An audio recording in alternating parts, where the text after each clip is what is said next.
I'm grieving. Do you mind? Just give me a second. I gotta say, this show is really taking off. Reddit has been going off this week. I've seen a bunch of reactions. A lot of interesting theories out there. Some of which I agree with. In theory, I agree with your theory in theory. Like, there's this idea that they call it the dark forest. The question has been the Fermi paradox. Why have we not heard from aliens? And there's like various theories about why that is. Maybe we're the first civilization to have intelligent life, or maybe the distances are just too far away, or maybe some entity out there is so scary that nobody is talking because they don't want to attract attention to themselves and have this entity come and wipe them out, right? The whole thing of you get a signal where it's like, shut up, they'll hear you, right?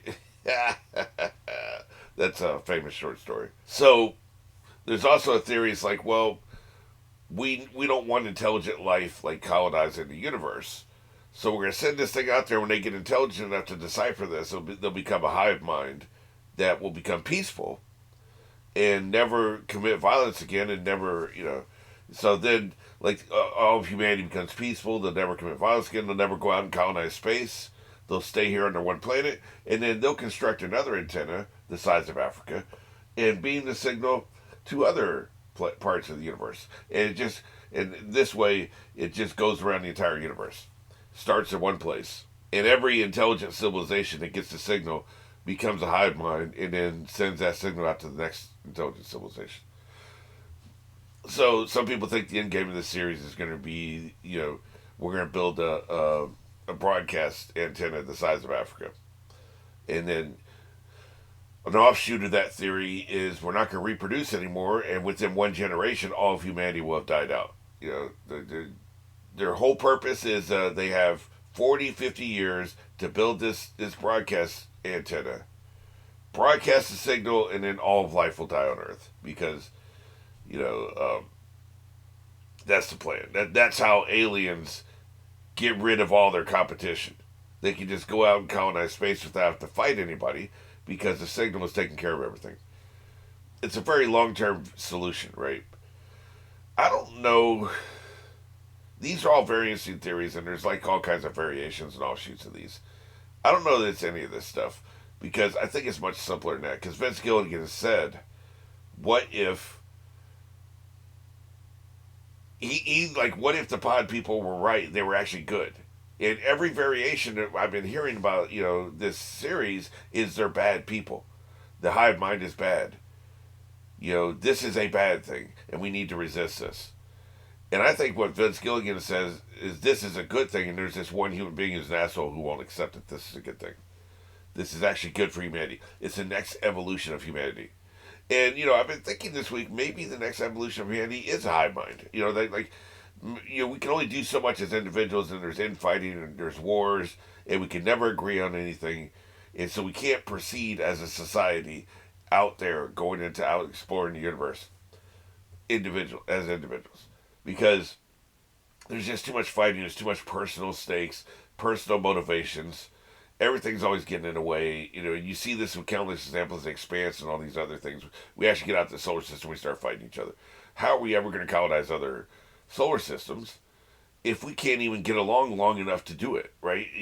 We haven't been back to the moon in 60 years because we're doing too much shit down here on Earth. We're fighting on Earth. We're not colonizing Mars and Venus and any of the moons of Jupiter because we're doing too much bullshit down here. There's starvation, there's fighting, there's racism, and everything, all the mess is down here. If we were a hive mind, we were all getting along. There's no wars, there's no conflict. We can only focus on what matters. That'd be like colonizing space and going out there and whatever. The benefit, even if we don't go out in space, have a beneficial society that benefits everybody, and you can only do that if you have a hive mind. That is a possibility. Now, we are individualistic people, and I wouldn't want to join the hive mind. You wouldn't want to join the hive mind. But I think what Vince Gilligan's actually doing here is way simpler than we think it is. I think it's just, what if this is a good thing, but she's too much of an asshole to accept it? That's what I think it is. I don't think there is any. Maybe there is build a broadcast thing in Africa, and put it out there because they did say that in the first episode. Maybe that's the goal number one. But then it's about the next evolution of humanity. And this series will be about her coming to terms with all that. And then I can see the ending being her finally agreeing to join the hive. Finally, at the end of season 4, he said he's got like a 4-year plan. And when she does it, the first thing she sees is Helen. Helen's in there. And she can be with Helen again, even though Helen's dead. There is no death anymore in this form of society. There was a similar type hive mind to this in the 100. And of course, every time that anybody's ever done this kind of a story, it always turns bad. It's always a bad thing. It always should be resisted. Angel did something like this. It should always be resisted, right? And so whether it's a TV series doing it as a season, which I said Angel and 100 did it for sure. There's probably been some other examples. Movies doing it, miniseries doing it, books, video games. It always ends up being a bad thing. So Vince Gilligan, as a person who subverts expectations, he took what if Mr. Chips becomes Scarface rather than what if Scarface can become a better person. He always does the reverse of what other people are doing. I think his story is just simply, the hive mind's a good thing, and here's this asshole who doesn't want to accept it. So there's that. The other thing that I came across, which I thought was very smart, it was, I think I'm pretty smart, and I think I pick up on some things, but I'm always surprised. I go to Reddit, and people just have better ideas. They just have things that just never occurred to me. And one of the things they were talking about, like, this is a toxic relationship. And one of the ways that it's toxic is like, because I grew up in, a lot of you may not know me if this may be the first thing you're watching. I grew up in an abusive childhood, 3 different abusive stepfathers. And so I'm very familiar with, the abusive household and toxic relationships. And one of the things that in an abusive scenario is the victim is not allowed to get angry. Because if the victim gets angry, they either get physically punished, emotionally punished, or they become the excuse for the abuse. You lost your temper. Look what you made me do. That kind of thing, right? And so somebody made the analogy. She has a toxic relationship with these people. Every time she gets angry, she gets punished by some of them dying. Some people believe that they're lying, but we don't have proof that 11 million people died. We don't know for sure. They could be lying. And the whole thing about whether the hive mind can lie or not is a whole separate conversation, which I think is a very interesting conversation. But we'll table that for now because this intro is already getting too long. But it's an interesting idea that this is an abusive relationship and she's not allowed to get angry. Because she gets angry, she gets punished. I just don't like that because I don't like the supernatural science fiction metaphors for life in which there's too much nuance in the story that undercuts the metaphor. And I'll give you a perfect example. In season 6 of Buffy, they used magic as an addiction. So, they were talking about addiction, drug addiction or alcohol addiction or something like that. And they used magic as a metaphor. So she was addicted to magic instead of being addicted to alcohol or drugs. The problem with that is, when you take drugs, it may help you. Like maybe you have a shitty life, or you're grieving or whatever, and it just takes you out. It helps you temporarily, right? But then it's eventually destructive. In the Buffy universe, the magic was saving lives. She would use magic to save lives. She would use magic to kill demons that are killing people, or to bring people back to life, or to heal people, or to locate people in time to save them. Magic was saving lives.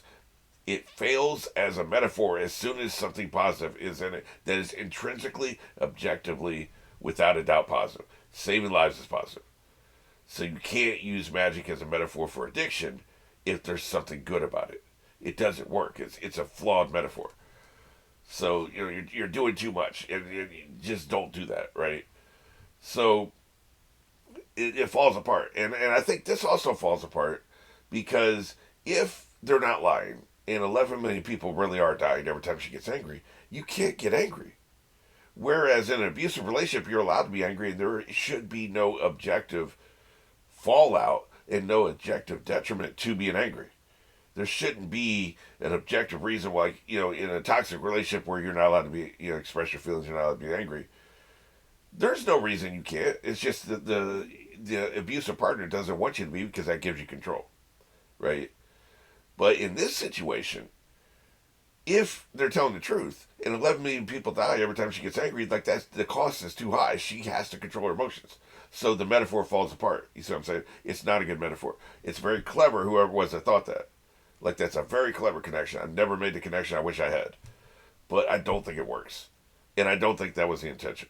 I don't think that, Vince Gilligan intended this to be a metaphor for abusive relationships in which you're not allowed to be angry. I think it was a coincidence that was very cleverly noticed by somebody. But it falls apart. So you have to be careful about that shit. If you're going to put a metaphor into a magical or science fiction situation, you got to make sure there is no upside or there's no nuance that undercuts the message of what you're trying to say. So, having said all that, let's go ahead and get into it. 2,617 days, so this is way, way before. Let's see. Makes you feel a primal connection to the world. What if there's somebody that's up here who did get infected? I've heard of this. A lot. Luckily, Norway has plenty of snow and ice. I've heard of the ice hotels. It's very interesting. Like, you don't freeze in there, like, somehow. They've got that whole system worked out. This place is wild, man. Hand carved by famous Norwegian ice sculptor on the Skeggestad. There's also a movie theater that's like in sculpted ice. In, I think it's Greenland. But that is made of ice. Brewed locally from ice wine. And I sure... Yeah, that sounds great, man. They're not paying attention to it. Ice. Tell it. You're sleeping on ice. I could have saved that $100,000 and frozen my eggs right here. $100,000. Oh, she froze her eggs. Boy, that's gonna be plot relevant. In the hall to your left. She froze her eggs because the actress I told you before is 52, right? So this is how she can still have children. That is very interesting. That's gonna be plot relevant for sure, man. God natt till dig också. This would be fun, man. If you had money, just go do random shit. How did I not realize that the bed would be made of ice? She really don't like that, does she? We just flew 16 hours to get frozen at Walt Disney. This would be great for one night. My skin feels so awake. This would be great for one night. That's it. One night. Yeah. I would do it for one night without bitching. Who knew? Hell is in Norway. Oh, come You're on. such a bitter asshole. Your bag. You love feeling bad. She does love feeling bad. It's on the list. Congratulations. She's a good companion, man. Good partner. Where on the list? Yeah. Stop it. It's a bestseller. No, I'm just curious where. You're gonna feel bad unless it's number one. Yeah. Like closer to 11? It's 17, you asshole. You're impossible. You're the most impossible best-selling author I know. That is amazing. Wow, that is amazing. I always wanted to see it. Holy shit. You didn't deserve her. You're such an asshole. Kind of looks like a screensaver. Oh, Jesus Christ. Stop. Who would put up with this shit? I love her now. I hate her back before the hive mind. Guess what? I don't hate it. Sitting on a block of ice makes you feel like you have to pee. Oh, Jesus Christ. Never mind. I don't know how she ever fell in love with you. There's got to be something in there that's appealing, right? Look, I'm an asshole, but I'm not that. I can have fun, right? I see. This is your captain speaking. Sure it is. Cabin, Carol. Is Zoisha with you or not? You stopped the plane, so is she with you or not? That's all I need to know. There she is. No? You're going to be looking at her here in a second. There she is. Yeah, look at you looking. You specifically asked for her to come back. She likes it. She likes it. You asked her. May we get you anything? Nope. I heard you looking. Who's flying today? McConnell. And also, First Officer Tom So they were actually pilots. have a combined 51,619 hours of flight. They didn't need to be these people. Did every variant of this capable and trustworthy Airbus. I feel very safe. Thank you. You're in good hands. Yes, with Allstate and with us. You doing this because she freaked me out? That's an affirmative, Carol. Please stop that. It's much more spacious They are very- than first class. Sure you They're wouldn't- very accommodating, man. I realize where I knew her from. House. She was a House's whore. It's not as bad as it sounds. Really? You gonna make her come back again?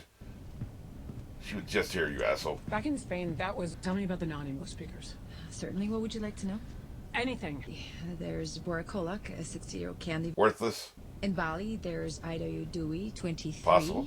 She's a contortionist and a dancer. I'll put her on the maybe Performs list. You might need to kick somebody's ass. In Sardinia is a fisherman. Fisherman, that's a He's 89, life skill at retired. least. There's Oh, okay. Worthless. What does she do? her family raises Basotho ponies, but she's only 8 years old. Oh, shit. It's worthless. In Aden, Yemen, he's a 37-year-old muezzin. What is that? What is that? He sings a call to prayer. Oh, worthless. Damn it. God damn it. Are there any medical doctors, any Nope. scientists? That's it. So, you didn't say anything about the guy from, Paraguay. where was it? What is with this guy from Paraguay? What about him? His name is Manuso Zovieta. Is he an asshole? We weren't aware of him for the first 33 hours. He hasn't really communicated with us. Yeah, that's what we want right there. I want to talk to him. I want him.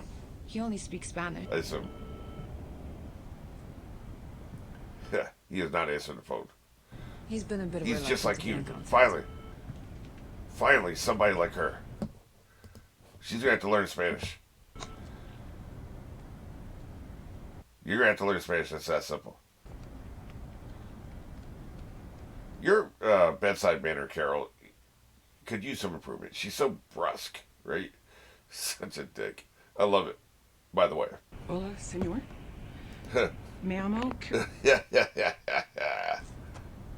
I think we got cut off. No, he hung up. He's an asshole. United States. Puta means bitch, I think. Yeah, you're gonna have to learn Spanish. It's that simple. Get him back. It's not gonna happen, man. Liked it this time. I'm gonna cuss this son of a bitch out. You don't know Spanish, man. Chinga tu madre, cabrón. Yeah. We're sorry, Carol. We don't think it was personal. It's really not. It's thin. I don't know what he can do for you, but you're something. It's something. You need something to get out. You need a reason to get out of bed every morning. Something to keep you going, because this is a highly depressive situation.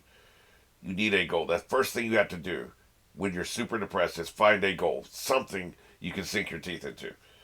This is the most depressive situation I've ever heard of. So, that she needs a goal. This is a goal. By the way, I heard they built this. They built the entire cul-de-sac. We gathered all the mail that was in transit for you. Hey. Oh, the fan mail. Before we got hired. You're really gonna like what's in the box. They already know what it was because they know who put it in there. She don't even say thank you. What a dick. Anything else we can do for you? Just let us know. You got it, babe. It only takes 3 seconds to be polite. Really, Like I said, I'm an asshole. I don't like people, and I have managed to figure that out in my lifetime. You can fake politeness. It's an important part of the social contract. Wait, really? The ads? You gave us the ads, too. The circulars that are worthless now. Well, there's a check I don't need. Fiona.com. I wonder if that's about her eggs. Probably. Yep, it's all going in the trash. I would cherish the fan letters, because it's the last contact from the human race you will ever get. That would be something I would say for special occasions. I'd pull one of them out and read them, That's it, man. That's the only contact you're ever going to get from the human race again. That would be something to keep you going, man. Let me guess, you're pissed. You'd been so stressed out on the tour. She thought it would make a nice gift to celebrate the end of the tour. Homecoming present. Hey, man, she was right. Of course, you're still grieving, so that's a problem. Carol? I'm grieving. Do you mind? Just give me a second. You're gonna forget everything you know about Helen. Every memory, every thought. Never think about her again. Only I get to remember her. You got that? This is a fair ask, I think. This is a fair ask. Yeah, I wouldn't want to keep hearing about it either. I mean, that is reasonable. What the hell are you watching? Is that Golden Girls? Oh. Well, I guess now you can talk to any of your favorite celebrities. If you ever had a question. Muscles. That might be kind of cool for a day or two, Can you access Jeremy Renner's memories and tell me what the hell actually happened? Like, is that shit real or is that just bogus, right? I would want to know all the shitty gossip. All the messy shit. I guess it's DVDs. In case anybody was wondering how she was watching something and they couldn't figure out that she had DVDs, You had to leave a DVD laying on the coffee table so we'd know. Let me guess, DoorDash. Or they're dropping something off. DoorDash. Very nice. You with your bizarre ass camera angles, man. First Breaking Bad shot, I think. I like how she didn't want to touch it. Ooh, man, that looks amazing. Let me guess, you're pissed.